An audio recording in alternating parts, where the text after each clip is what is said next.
and storytelling specialist. And tonight, we are delighted to share what you envision within our world.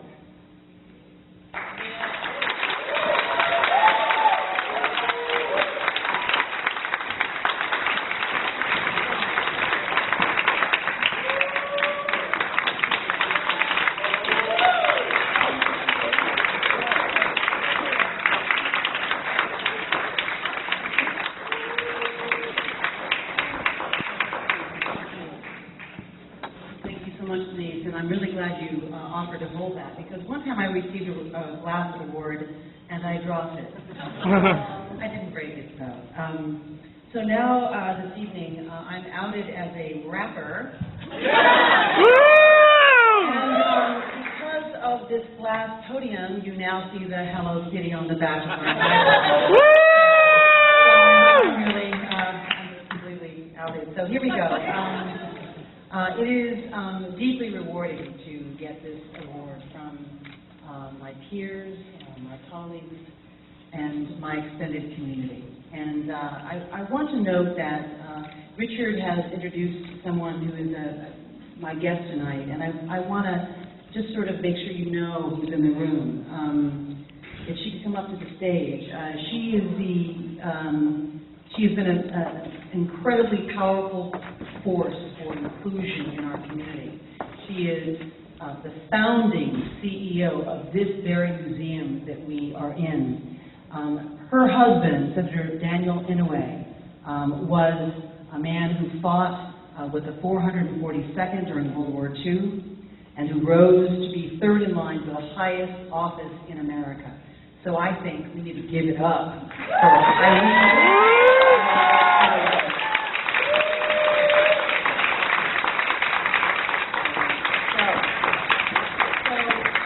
We are incredibly lucky to have this organization, to have each other. And I certainly have felt that you've had my back, and I hope you know that I have had yours. To the youngest people in this audience, I've said this once before, I'll say it here again because I mean it. I've heard you coming. I've heard you coming. And like a lot of us here in this room, we wanted to make a space for you. And as we've risen in our jobs, we wanted to make sure that you had a place where you could land easier than we did.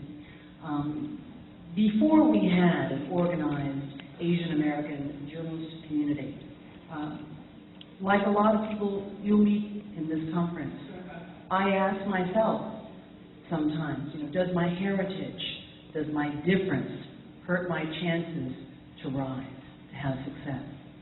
And, certainly my worries about inclusion did focus me on doing stories about injustice and to not let stories about injustice go unnoticed.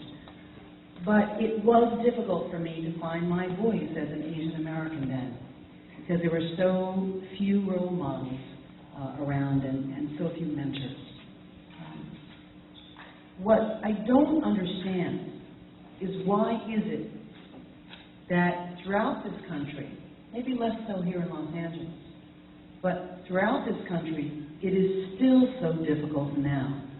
We know that Asian Americans are the fastest growing racial group in the United States, making up the largest share of immigrants.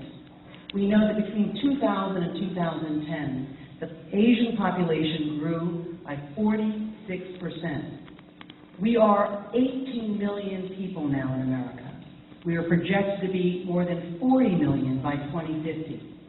We are a market force, and yet for some reason we are underrepresented in the marketplace.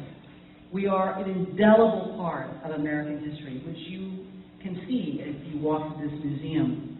And yet, being seen as different still hurts us. Diversity is more than checking off a box and setting up diversity committees. Diversity fuels America's greatness. Diversity strengthens business. Diversity makes journalism more truthful. Asian Americans are more than just smart people, driven people, and tenacious people. We are everything it means to be human. As a community, we can make sure, especially now as you begin this conference, and look at ways of using the internet to report, to connect with people, not just throughout America, but throughout the world. We can make sure in our effort that the next generation of Asian Americans won't have to fight for a voice or struggle to find their own, as many of us in this room have. Even more, we can stand against any kind of discrimination, not just discrimination against Asian Americans, but discrimination against all kinds of people. To say that we will not tolerate it, to be a force, finally, for ending it once and for all. That is where we are. We are on the cusp of that, not only with the advent of the opportunity that the internet gives us, but also because you can feel it. We can feel it. We can feel that the world is becoming ready. And we don't want to miss this opportunity.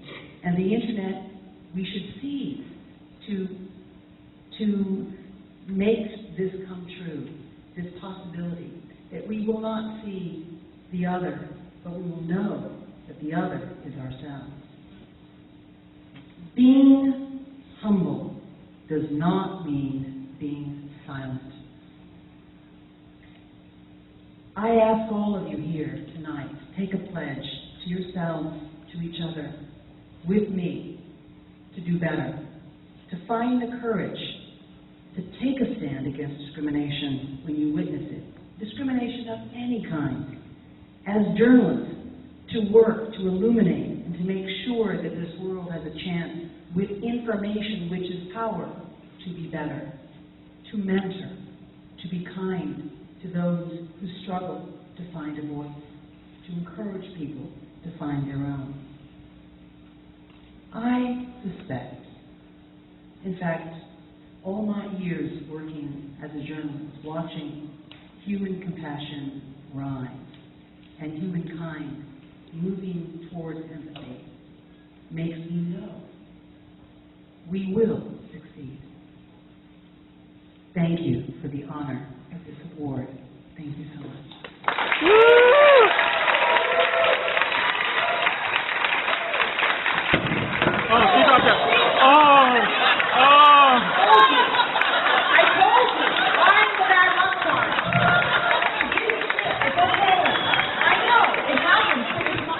It was what a great way to finish it, wasn't it? I want to get a selfie of the four of us. You need to laugh after that. Okay.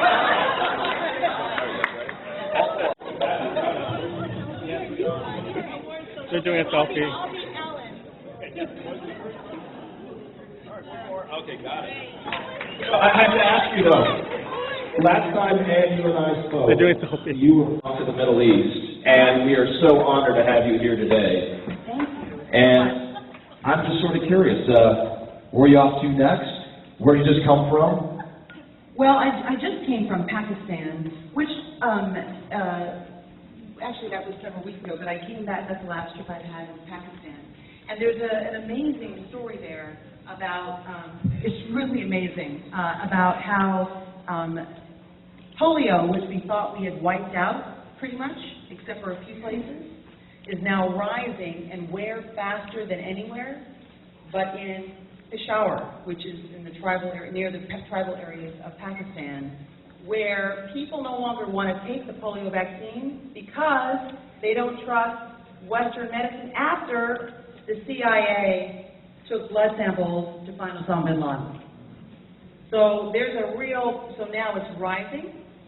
It's become an international health emergency, and it looks like there's a risk that it will now grow. So that's a story that I just kind of gave you all tonight. This We'll take it. We like I don't it. have it on page, Oh, okay? yeah. This is all only between the two of us. Oh, I mean, And you know, and there are several places I could be going to Tehran next week, so I don't know where I'm going next. But I have, but look, it's Wow. not about the traveling. Right. It's actually ultimately for me, it's about trying to figure out where there is a lack of awareness. Knowledge is power, right? And when you give people or you find it and you give people some bit of truth, as much as you can give it and as much as you can find it, because it's always so difficult to find.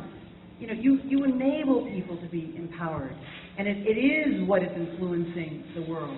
We would not have had the civil rights movement in the South had it not been for an opportunity for people outside of the South to see it. We would not have seen the rise of gay rights in the Stonewall protest had it not been for the media to see it. We would not know so much. So what you do is so important, and you should. I don't mean to talk about you needing to take it too seriously, but you can take it seriously enough to understand that you don't work for yourself, and you don't work for your name, and you don't work for fame. You work to empower others. It is a service job. And if you can embrace that, I can tell you it'll be a much more rewarding job. When I grow up, I want to be just like you. No, you don't. I do! Right?